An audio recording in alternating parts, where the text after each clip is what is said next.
My name is August Conley. I do have sleeping dogs on this bed, so I apologize for any stirring or snoring you might hear.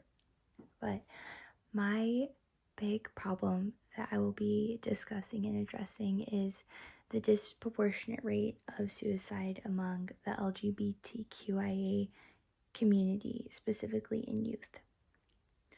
Queer youth are 3 times as likely to commit suicide, and trans youth are 6 times as likely to commit suicide than their cis and straight counterparts. So when I say this is a big problem, I mean it's a very, very big problem. This is an issue that's very near and dear to my heart, considering I've lost queer friends to suicide. I'm a part of the community myself. Several of my family members are a part of the community, as are most of my friends. And as an educator, I will have students in the community. Suicidal ideation is so heavily affected by every sphere and system. At home, a lack of support from parents at the microsystem.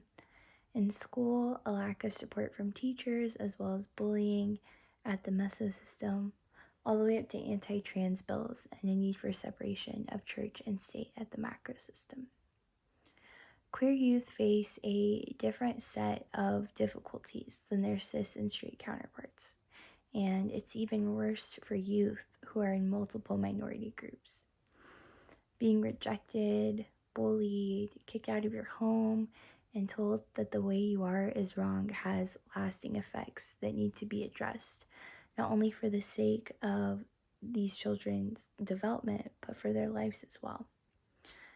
I find it very interesting to discuss this in terms of development because so many of these children, about 6,000 last year alone, don't get the opportunity to develop at all.